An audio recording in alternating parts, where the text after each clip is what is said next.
keep it in your home, and that's it. You can buy all of them. Many Hebrew editions now, but I pulled out two more. The little ones, they're just guidelines, like these orange ones, so they're actually not bad for people who begin. The one from Hula Walpola is like what the Buddha said or what the Buddha taught. This is for somebody who is really not familiar at all with the Buddhist teachings. Gives you a good structure also what this is all about.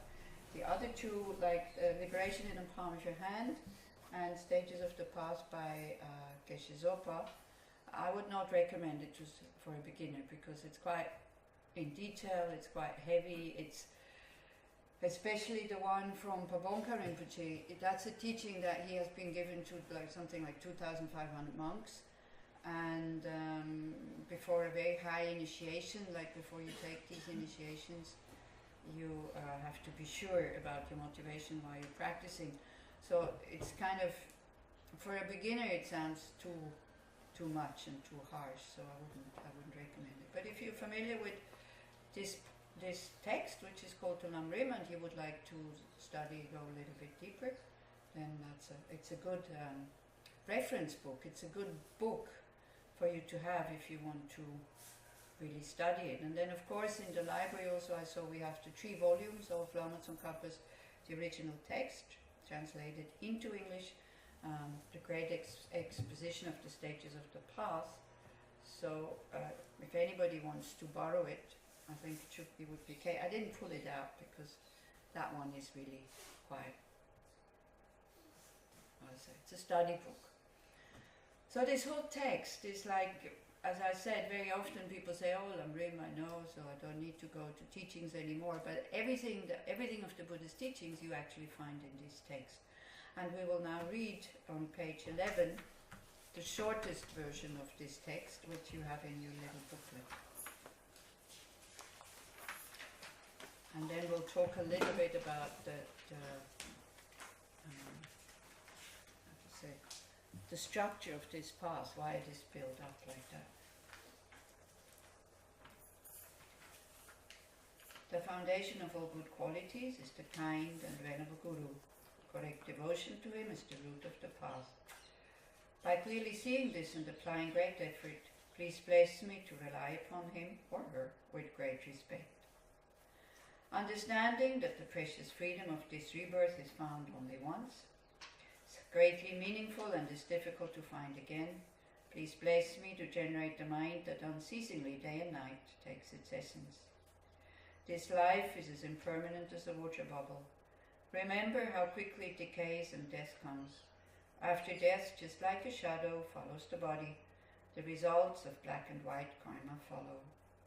Finding firm and definite conviction in this, please bless me always to be careful, to abandon even the slightest negativities and accomplish all virtuous deeds. Seeking samsaric pleasures is the door to all suffering. They are uncertain and cannot be relied upon. Recognizing these shortcomings, please bless me to generate a strong wish for the bliss of liberation.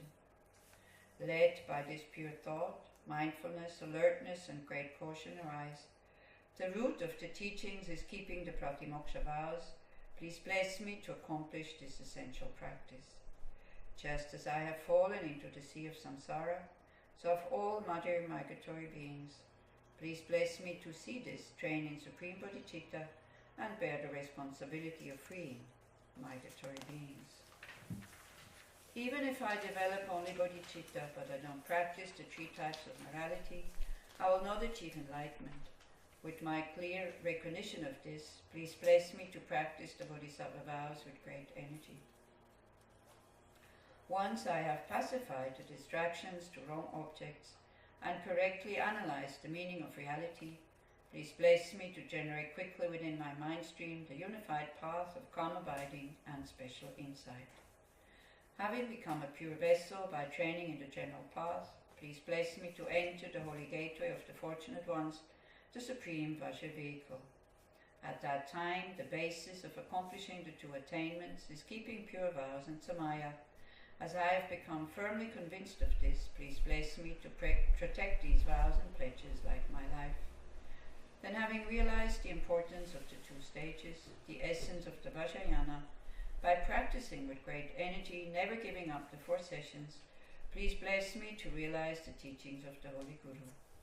Like that, may the Gurus who show the noble path and the spiritual friends who practice it have long lives. Please bless me to pacify completely all outer and inner hindrances. In all my lives, never separated from perfect Gurus, may I enjoy the magnificent Dharma. By completing the qualities of the stages and path, may I quickly attain the state of Vajradhara. So if you just read this, then I don't know how meaningful that is for you. It might touch a few points, but it doesn't really give you instructions. Yeah, I think. It says, you know, think about your precious human rebirth, think that it will not last, think about what will come next, think about the sufferings of samsara and the causes of the suffering, and think about that you should be, or you want to be, of benefit to others.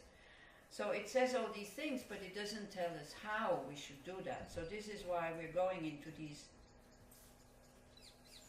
this is how we're going into these points now, so then you have some tools how to develop certain states of mind. Like yesterday I said, we should feel like a patient, but like a patient who knows that there's causes for that sickness, so therefore if I stop the causes, the sickness will stop.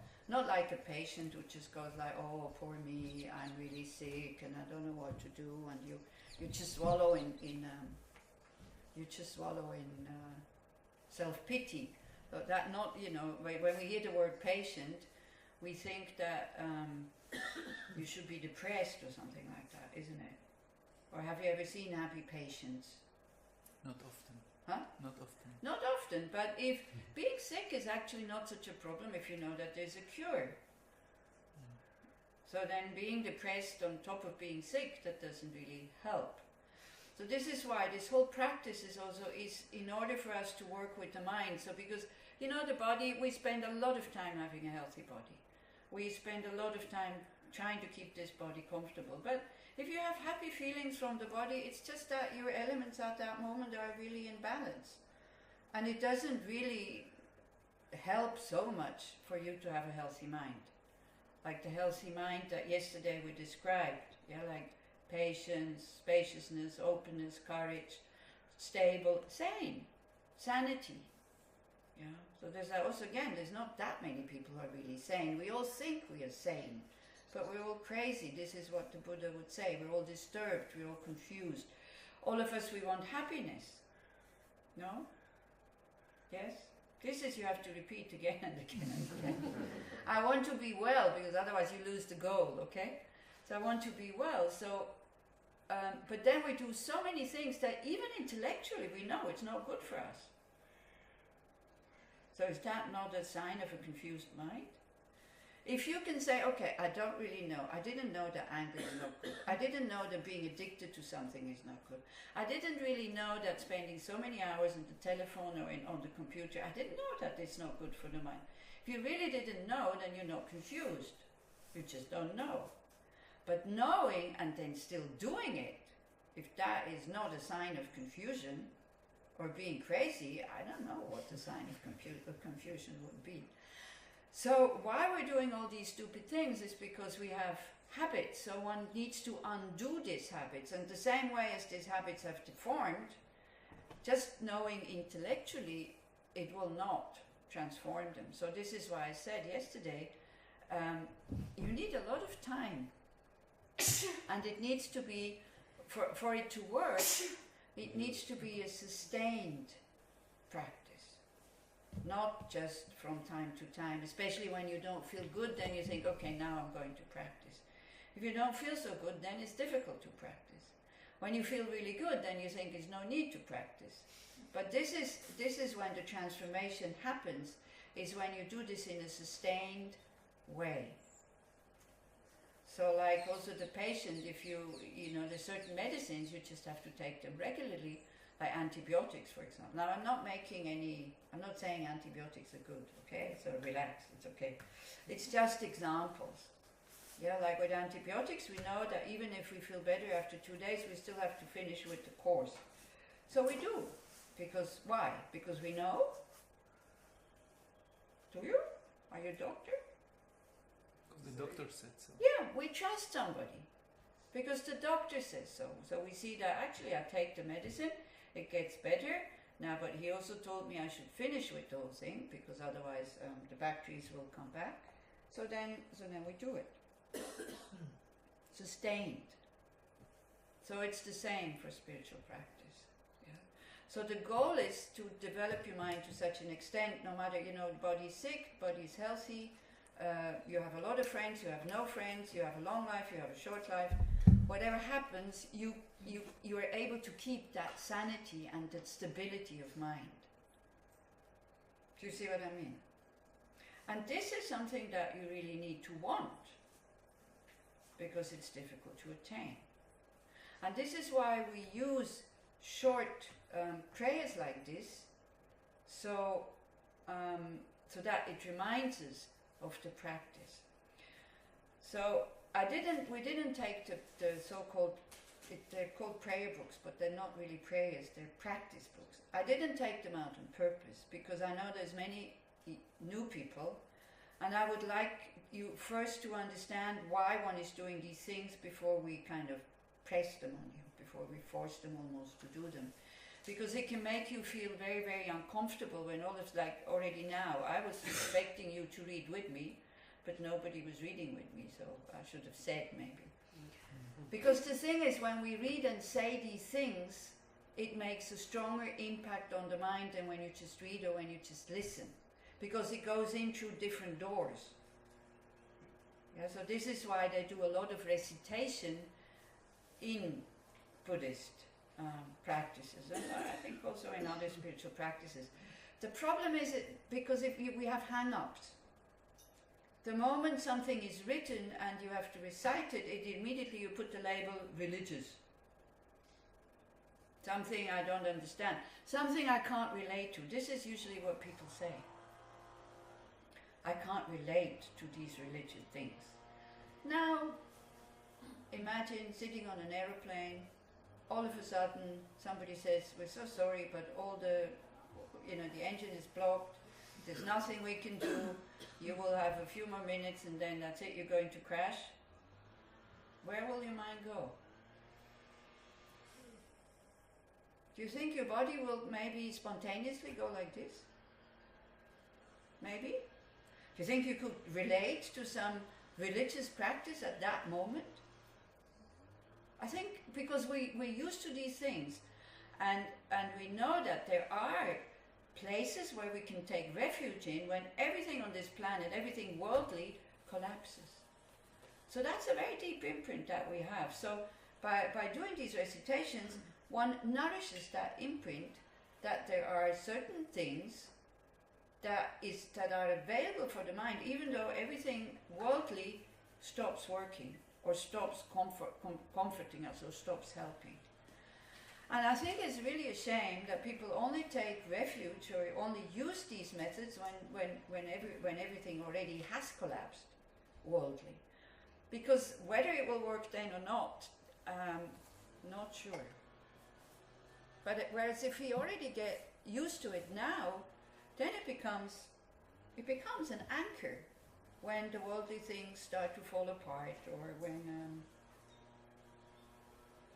when things don't go the way you want them to go.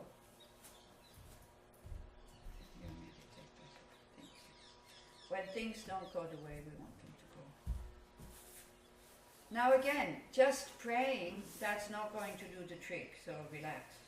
And as I said yesterday, you can do without. But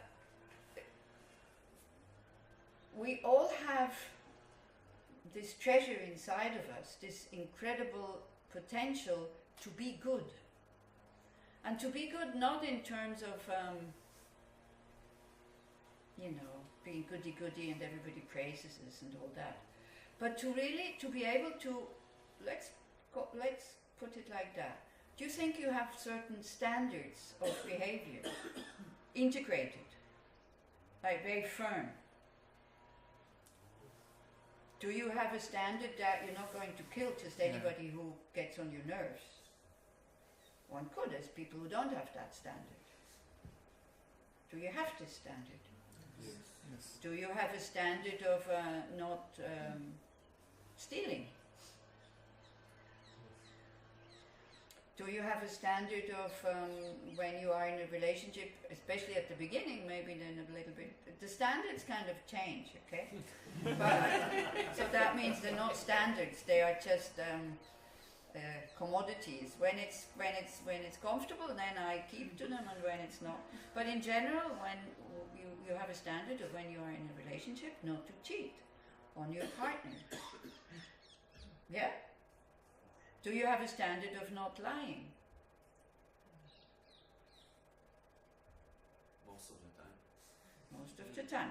And it's not when it's not expensive to tell the truth, and when it's not too uncomfortable to tell the truth, then the standard is there. But a natural standard is there, I think. What else? Do we have a standard of when we use our speech, to use it in a way that is beneficial, to create harmony and well-being in others, not just to hurt their feelings and to make them suffer? Do we have that standard? Do we have a standard of like when we talk to people, not to divide them and to use kind words, not harsh words? Do we have a standard of not gossiping about everybody that is not present? Maybe. This one is very weak, I think. This is very, very weak. Do we have a standard of not being jealous, envious? Okay, you don't have the standard. Would you like not to be jealous? Do you love your jealousy and your being envious? Do you enjoy it? Okay. And do we have a standard of when we have negative thoughts, like negative rejoicing, somebody that we dislike, we see that they're not so happy, then we create some kind of pleasure in the mind. Do we have a standard of not really wanting that, not really wanting to be like that? And of course then we have the standard of knowing everything the right way, not having wrong views. Do you have that standard? Okay, so like, gut feeling, I think we have this standard, but definitely we demand it from others. And not just, sometimes the truth, and sometimes if they lie to me, it's fine, no problem. Do we react like this? No. Yeah. So this is, I just went to the 10 non-virtuous or virtuous actions here. So they're not so far-fetched. This is, do you think if people would try, at least try, I'm not saying we're perfect, I'm not saying we're Buddhas, I'm not saying we're gods or Jesuses or whoever. Do you think if people would really put the conscious effort, not because of God or Buddha or Jesus that will punish them if they do not keep up to their standards, do you think we would have, you alone, forget about all the others. Do you think if you could live up to these standards, you would be more stable and more sane and actually happier? When you are not living up to these standards, what happens in your mind? Regret. We're unhappy. At least for a short moment. And body, what's the body reaction? Uneasy. We get hot. So in a country like this, it's really not good not to live up to your standards. This is why you need all these air conditioners. In a cold country, you can say, okay, wow, warm feeling coming. This guilt and this fear of it coming out kind of makes us feel all hot and uncomfortable. And then there's fear coming that maybe somebody will discover. Because I don't think these are standards that have been invented by somebody. I think these are standards that human beings have. That when other people do not live up to this, then we suffer. Not because we learned it, but because we see it creates problems. It's standing in our way of wanting to be well and happy. So this text is like, especially at the lowest level, is about to learn how to live up to your standards. that you have. So for your own standards, again, these standards will not work if you think you do this, you know, because somebody kind of says you have to and you're not allowed to. It won't work. But if in your mind you start to say, I want to be able to live up to these standards, then slowly, your habits will transform. Because living up to standards is just a habit. As I said yesterday, for me, separating waste and not throwing anything on the floor, that is a learned habit. That I learned this when I was a kid. And now it's a habit. This is it. Yeah. So like this. So it's all about transforming the mind. It's not so much having a healthy body. And one not only thinks of this life, but one thinks in terms of that when one thinks, okay, let's see, you want to do a certain action, you examine whether that action will be of benefit or not.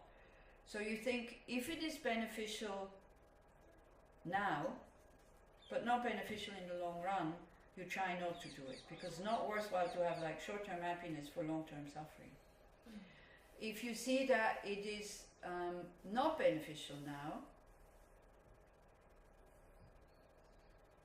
if you see that it's not beneficial now, but beneficial in the long term, even though there is some discomfort, you still do it, because you know it's beneficial in the long run.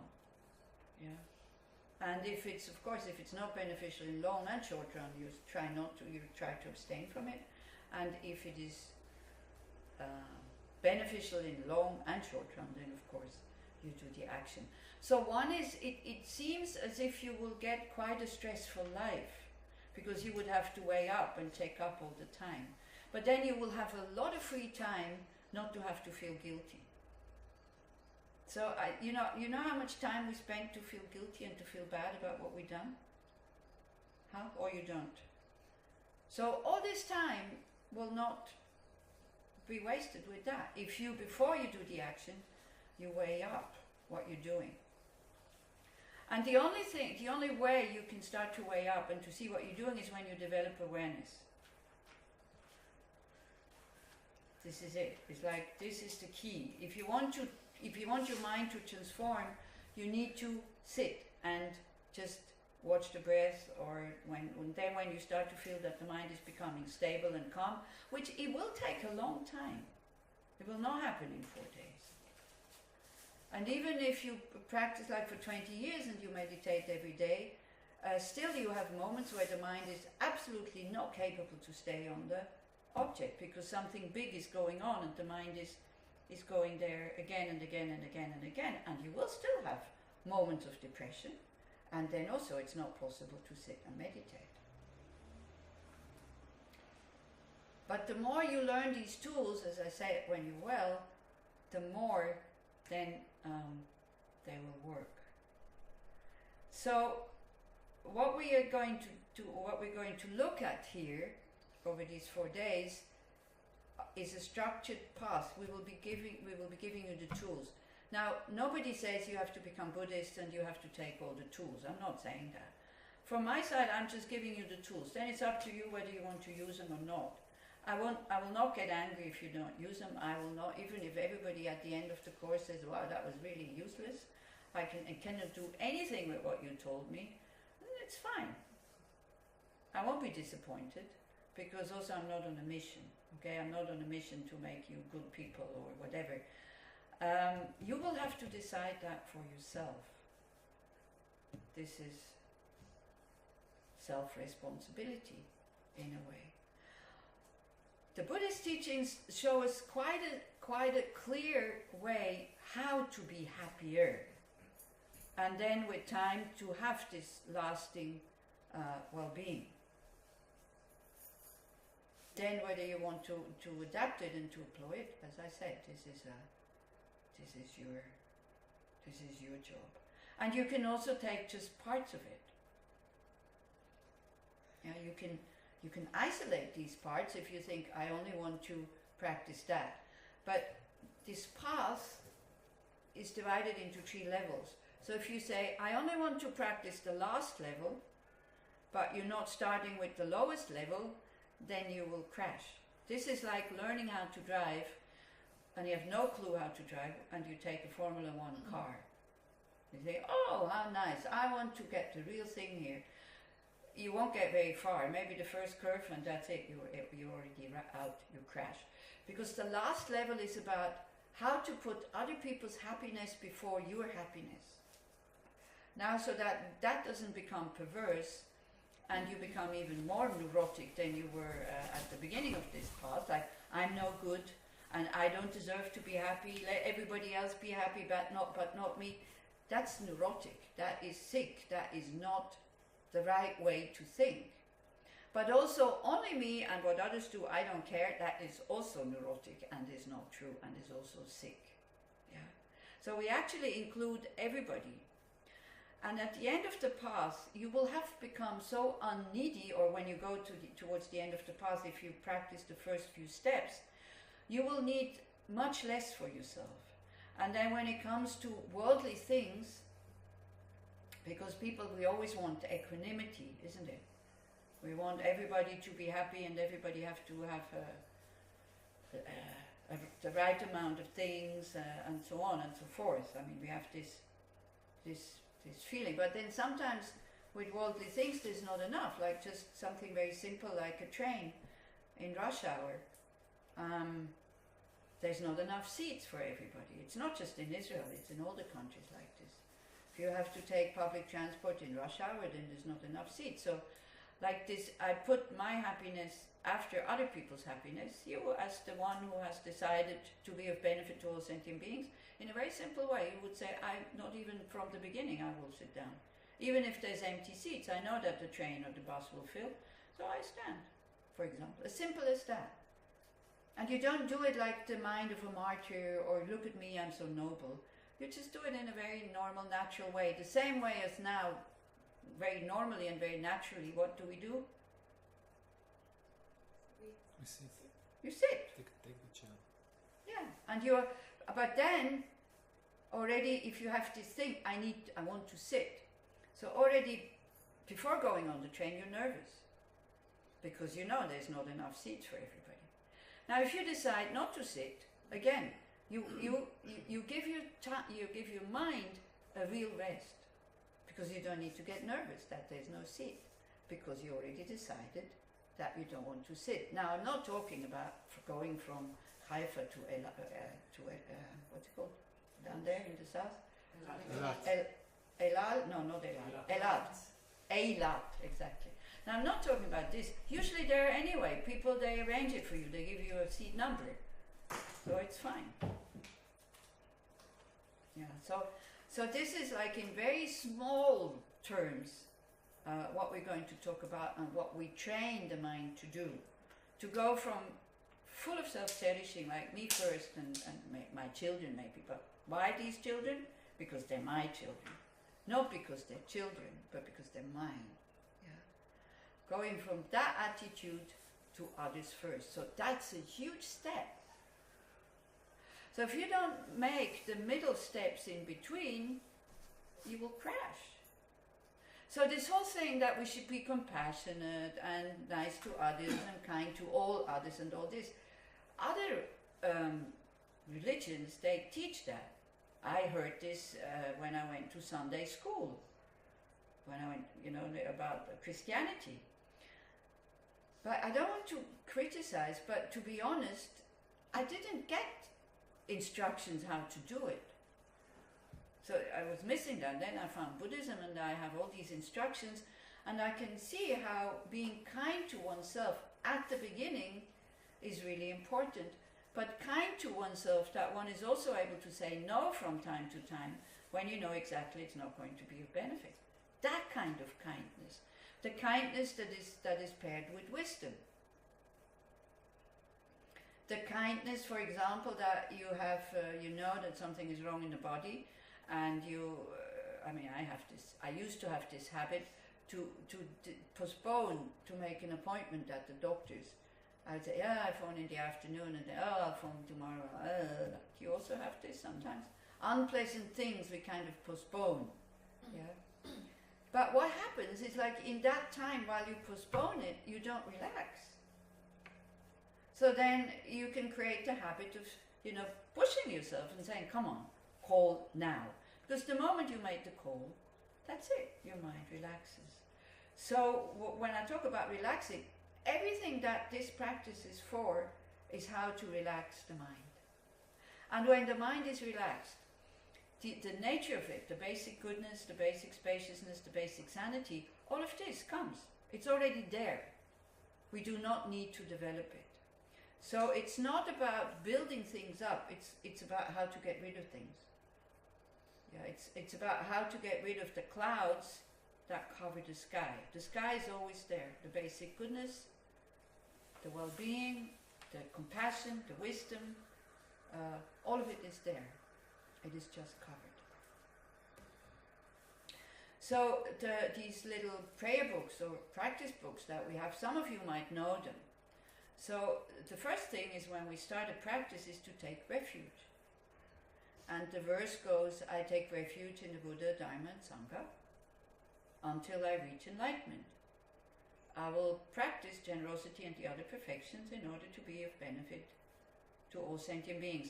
So we're not saying, please Buddha, come and give me enlightenment. We are directing the mind to go in a certain direction. So we'll do this now for maybe just 2 minutes. So each one of you becomes really aware, what is your motivation for being here? So that we start looking for the right thing. Yeah? If your motivation for being here is just to learn how to sit and do mindfulness meditation, again, you're in the wrong place. You need to go to Tovana, because that is their main practice. In the Buddhist tradition, one assumes that people do that at home by themselves, because it's really not complicated. It's really easy. You just have to practice it. Finding your breath is easy. It's easier than brushing teeth, because the breath is always there. Bringing the mind back when you lose it is easy. You don't need to book. I don't know why there are so many books about awareness meditation, because it's so easy. Let's say, no, it's not easy. It's simple. It's not easy. Yeah. It's not easy. It's not easy. Why is it not easy? You need the patience to do it all. No, because we have a habit of following everything that comes up in the mind, which is run along with it. Yeah.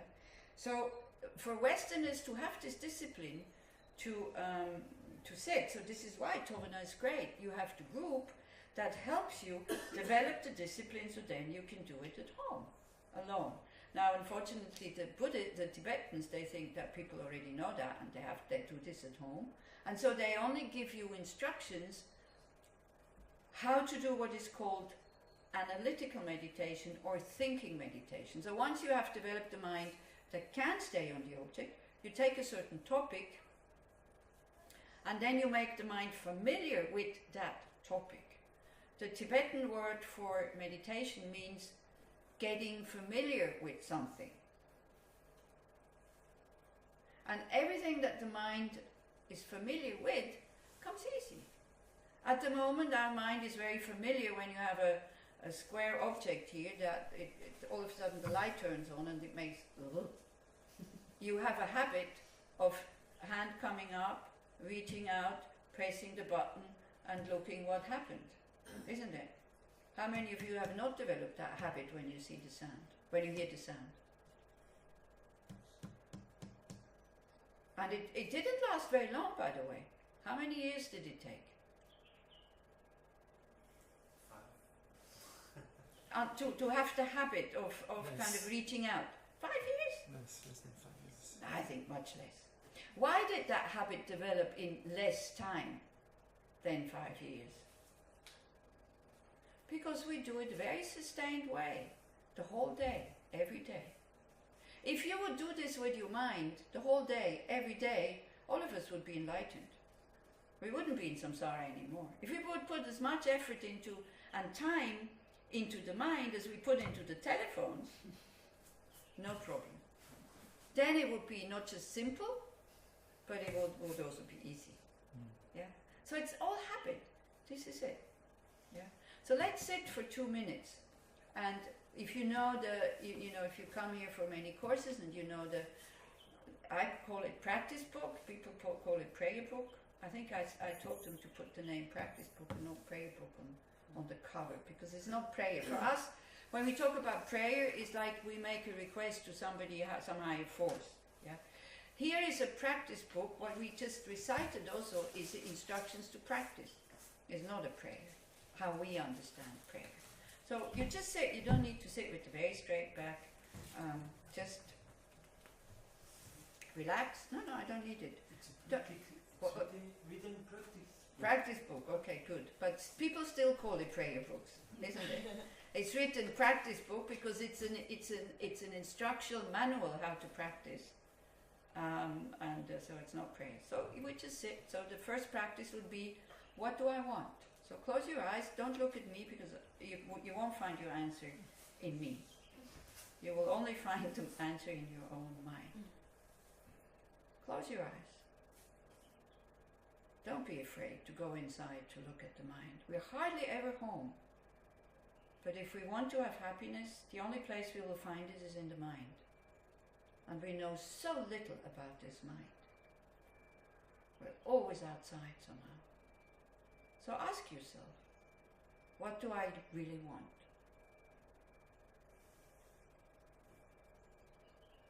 We talked about standards.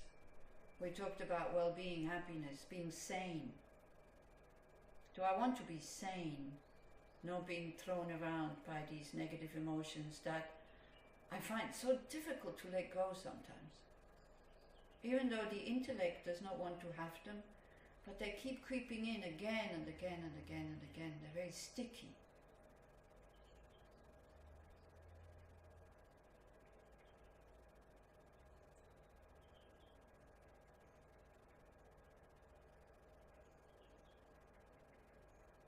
So that would be the first step. What do I want? Why am I here?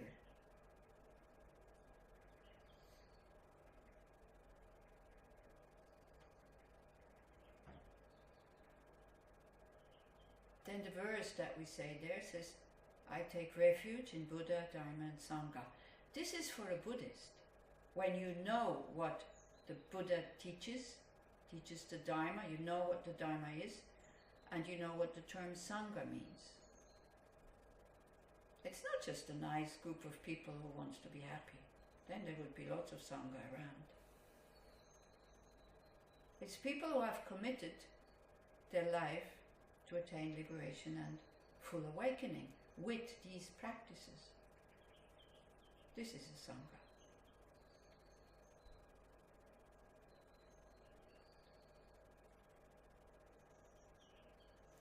So then you have to ask yourself, do I trust these teachings? Because that is part of taking refuge. This is what I trust. This is my refuge. These methods, I trust that they will protect me from being unsane, confused, disturbed. Now, if you hear this for the first time, you cannot have trust. But you have to ask yourself, am I open enough to hear what is being said?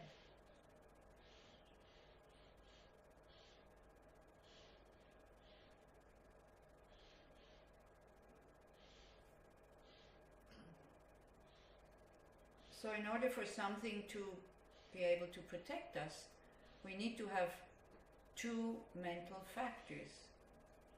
One is fear. The fear that we won't be able to do this alone with the things I know now. It's not panicky fear.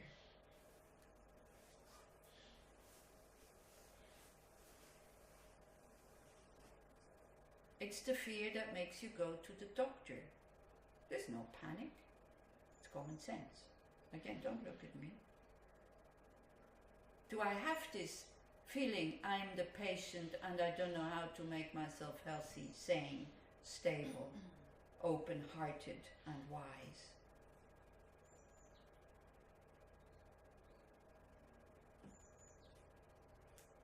just ask yourself that question. It's not difficult. Because then it will go for anything else you want in your life. By seeing, do I have what I need in order to attain what I want?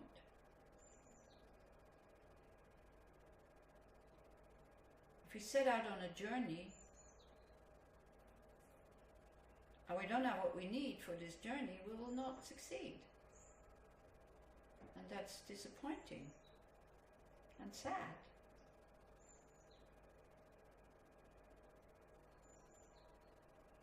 So then the trust in our own potential to be sane, stable, compassionate and wise, do we have that?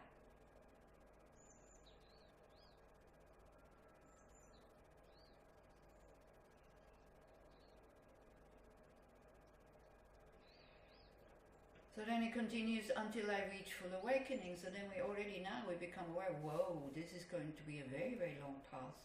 So we give ourselves the time that we need to do it. Full awakening means awaking from the dream of independent existence.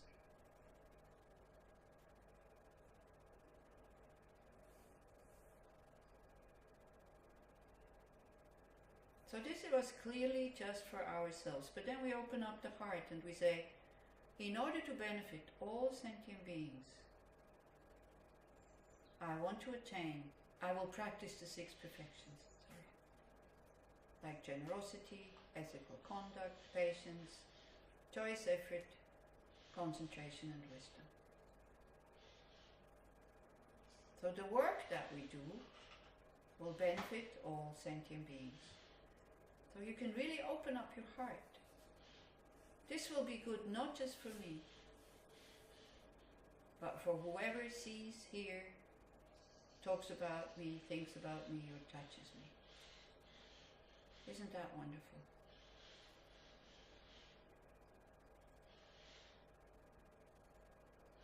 Okay, then you can relax again, or open your eyes. So you see, when you're not used to do these things, then you sit there and you go, what on earth does she want from me, isn't it? But if you keep feeding yourself these questions, all of a sudden you feel the mind reacting to it. And then you start to understand these mental factors that we can create, or we can develop or strengthen. And we start to understand also that other mental factors that we don't want, with certain ways of thinking, slowly, slowly we will weaken them. We start to see that actually the mind is like the body. We do certain exercises, we give the mind certain thoughts, then it will work. Something happens. If we only have wishful thinking, it's not going to work. So in order to transform the mind, one needs to go in steps. So these steps are, first you listen to what is being said, again with an open mind, if possible. It's difficult, because our mind is so full of opinions and views already, and then maybe there's a new one coming, and then we have to put that on top. So try to forget about all the other views that you have and just listen. Because what we're doing here is like making a puzzle. So what you have in this little text here is the pieces, but you haven't seen the whole picture yet. So it's very difficult to have a puzzle with many pieces, but you don't know what the picture is. You see what I mean? Yeah, so you need to know what the goal is, and this is what we will go step by step, so you will know the goal, so then at least you will have the picture. And for some people this puzzle will then, they will say, oh yeah, I like that, and then you start working on it and putting piece by piece. Some other people will say, oh no, thank you very much, this is not for me. It's fine, it's perfectly fine. And so this is what we will go along with. So first you have to listen to what is being said. Then you need to, I know it's uncomfortable, isn't it? So why don't we either take that tanka down and put it at the entrance, maybe not right now, but in the break, yeah, because it's very distracting. So we put it either over there, or we put it there or somewhere.